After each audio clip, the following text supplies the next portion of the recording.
السلام علیکم ورحمۃ اللہ وبرکاتہ۔ اعوذ باللہ من الشیطان الرجیم، بسم اللہ الرحمن الرحیم۔ رب اشرح لی صدری ویسر لی امری واحلل عقدۃ من لسانی یفقہوا قولی۔ اے میرے رب میرا سینہ کھول دے اور میرے لیے میرا کام آسان کر دے، میری زبان کی گرہ کھول دے تاکہ لوگ میری بات کو سمجھ پائیں۔ درس 14۔ بسم اللہ الرحمن الرحیم۔ عاد عرب کی قدیم ترین قوم کا نام ہے۔ اسلامی تاریخ۔ عاد عرب کی قدیم ترین قوم کا نام ہے۔ اس کا ذکر قرآن پاک میں 25 مرتبہ آیا ہے۔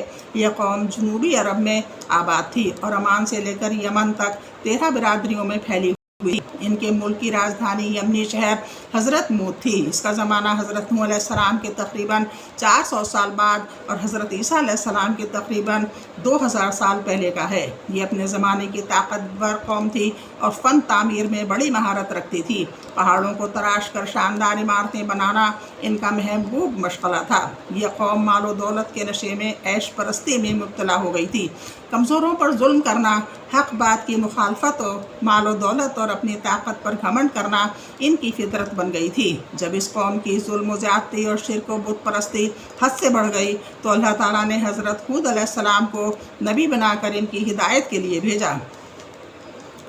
جب قوم عاد شرک و بت پرستی میں حد سے بڑھ گئی تو اللہ تعالیٰ نے حضرت ہود علیہ السلام کو نبی بنا کر ان کی ہدایت کے لیے بھیجا۔ انہوں نے قوم کے لوگوں کو توحید و عبادت الہی کی دعوت دی، شرک و بت پرستی اور لوگوں پر ظلم و زیادتی کرنے سے منع کیا۔ قوم نے ان کی نصیحت قبول کرنے کے بجائے جھٹلانا شروع کر دیا۔ حضرت ہود علیہ السلام نے انہیں اللہ تعالیٰ کے عذاب سے ڈرایا تو وہ لوگ مذاق اڑاتے ہوئے کہنے لگے کہ اگر تم اپنی قوم میں سچے ہو تو ہمارے پاس عذاب لے کر آؤ۔ اللہ تعالیٰ نے اس ہٹ درمی اور مطالبہ پر 3 سال تک عہد سالی کے عذاب میں مبتلا کر دیا، جس کی وجہ سے ان کے باغات و کھیتیاں سب برباد ہو گئیں۔ اتنی بڑی تباہی سے عبرت حاصل کرنے کے بجائے اس بدبخت قوم کی بغاوت و سرکشی اور زیادہ بڑھ گئی۔ بالآخر دوبارہ اللہ تعالیٰ کے غضب بڑھا کٹا اور 1 ہفتہ تک چلنے والی طوفانی ہواؤں نے ان کا نام و نشان مٹا کر رکھ دیا۔ قوم عاد کی ہلاکت کے بعد حضرت ہود علیہ السلام اہل ایمان کو لے کر یمن کے شہر حضرت موت چلے گئے اور یہاں 50 سال تک دعوت و تبلیغ کا فریضہ انجام دینے کے بعد 464 سال کی عمر میں انتقال فرمایا۔ اللہ کی قدرت۔ قرآن کے بیان کے مطابق اللہ تعالیٰ نے 7 زمین و آسمان اور ان کے درمیان کی تمام چیزوں کو صرف 6 دن میں پیدا فرمایا اور اتنے بڑے کام میں اسے تھکن بھی نہیں ہوئی، جبکہ آج کے ترقی یافتہ سائنس دور میں بڑی بڑی مشینوں کے ذریعے ایک بلڈنگ بنانے میں برسوں لگ جاتے ہیں اور اس کی تعمیر میں بڑے بڑے ماہر انجینئر اور سینکڑوں مزدور کام کرتے ہیں۔ اگر اللہ تعالیٰ نے تنہا 7 آسمان و زمین اور ان کے درمیان کی تمام چیزوں کو صرف 6 دن میں اپنی زبردست قدرت کا اظہار فرمایا ہے بنا کر، حضور صلی اللہ علیہ وآلہ وسلم کا معجزہ۔ حضرت انس رضی اللہ فرماتے ہیں، ایک دن رسول اللہ صلی اللہ علیہ وآلہ وسلم ہمارے یہاں تشریف لائے اور قیلولہ فرمایا۔ قیلولہ کہتے ہیں جب دوپہر کا کھانا کھانے کے بعد 15-20 منٹ کے لیے لوگ تھوڑا سو جاتے ہیں۔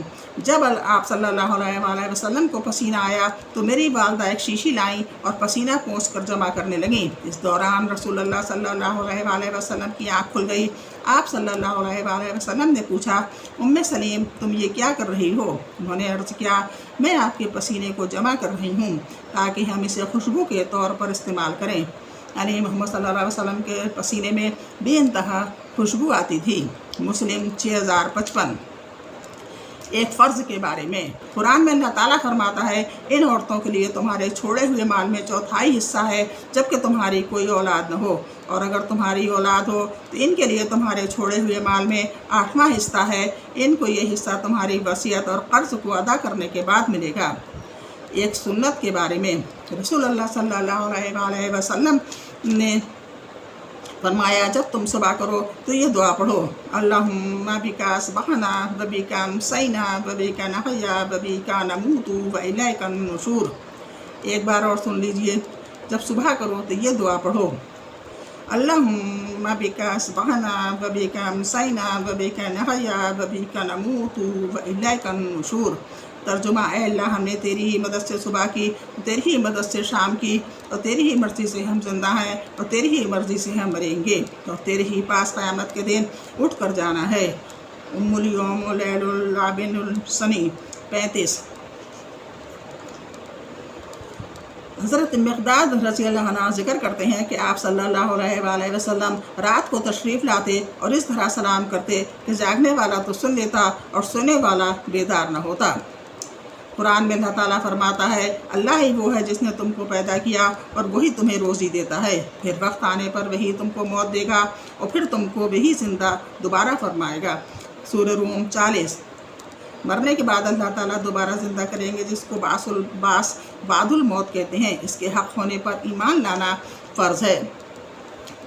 رسول اللہ صلی اللہ علیہ وآلہ وسلم نے فرمایا، ابن آدم کی نیک بختی اور سعادت میں سے یہ ہے کہ وہ اللہ تعالیٰ سے اپنے کاموں میں استخارہ کرے، اور آدمی کی بدبختی میں یہ ہے کہ اللہ تعالیٰ سے استخارہ کرنا چھوڑ دے۔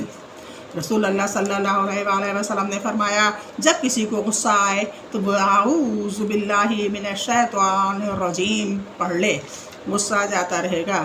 مسلم 6646۔ ایک گناہ کے بارے میں قرآن میں اللہ تعالیٰ فرماتا ہے، جو لوگ سونا یا چاندی جمع کر کے رکھتے ہیں اور اس کو اللہ تعالیٰ کے راستے میں خرچ نہیں کرتے، زکوٰۃ نہیں دیتے، آپ ان کو دردناک عذاب کی خبر سنا دیجیے کہ جس دن اس سونے چاندی کو آگ میں تپایا جائے گا، پھر اس سے ان کی پیشانیوں اور ان کے پہلوؤں اور ان کی پیٹھوں کو داغا جائے گا اور کہا جائے گا، یہی ہے وہ سونا چاندی جس کو تم نے اپنے لیے جمع کیا تھا، اب اپنے جمع کیے ہوئے مال کا مزہ چکھو۔ سورہ توبہ 34 تا 35۔ رسول اللہ صلی اللہ علیہ وآلہ وسلم نے فرمایا، قطع رحمی کرنے والا جنت میں داخل نہیں ہوگا۔ مسلم 6520۔ دنیا کے بارے میں رسول اللہ صلی اللہ علیہ وآلہ وسلم نے فرمایا، جب سورج نکلتا ہے تو اس کے دونوں جانب دو فرشتے روزانہ اعلان کرتے ہیں، اے لوگوں، اپنے رب کی طرف متوجہ ہو جاؤ، جو مال تھوڑا ہو اور وہ کافی ہو جائے وہ بہتر ہے اس زیادہ مال سے جو اللہ تعالیٰ کے علاوہ دوسری چیزوں میں مشغول کر دے۔ مسند احمد 21214۔ قرآن میں اللہ تعالیٰ فرماتا ہے، مال اور اولاد یہ صرف دنیا کی زندگی کی ایک رونق ہے، اور جو نیک اعمال ہمیشہ باقی رہنے والے ہیں وہ آپ کے رب کے نزدیک ثواب کے اعتبار سے بھی بہتر ہیں اور امید کے اعتبار سے بھی بہتر ہیں، لہٰذا نیک عمل کرنے کی کوشش کرنی چاہیے اور اس پر ملنے والے بدلے کی امید رکھنی چاہیے۔ سورہ کہف 46۔ آخرت کے بارے میں حضرت عمر رضی اللہ عنہ بیان کرتے ہیں کہ جبرائیل علیہ السلام نے رسول اللہ صلی اللہ علیہ وسلم سے کہا، مجھے اس ذات کی قسم جس نے آپ کو حق کے ساتھ بھیجا ہے، اگر جہنم سے ایک سوئی کے ناکے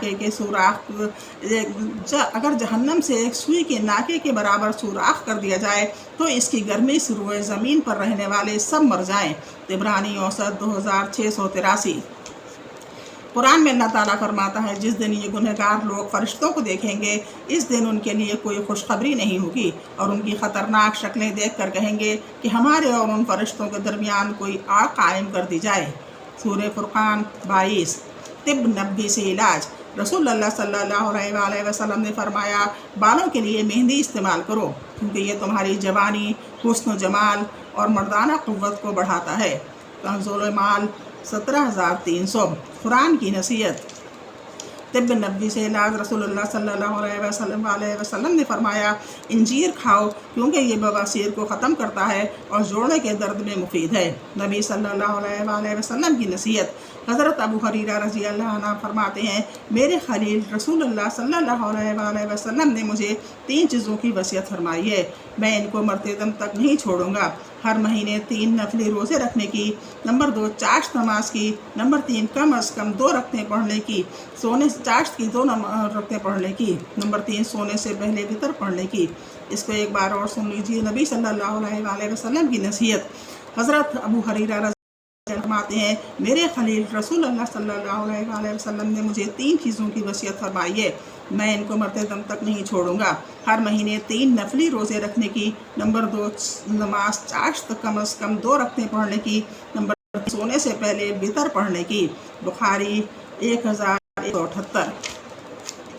قرآن کی نصیحت۔ قرآن میں اللہ تعالیٰ فرماتا ہے اے میرے وہ بندوں جنہوں نے کفر و شرک کر کے اپنے اوپر زیادتی کر رکھی ہے، اللہ تعالیٰ کی رحمت سے مایوس نہ ہو جاؤ، یقین جانو اللہ تعالیٰ اسلام لانے کی وجہ سے تمام گناہوں کو معاف کر دے گا، یقیناً وہ بڑا بخشنے والا بڑا مہربان ہے۔ سورہ زمر 53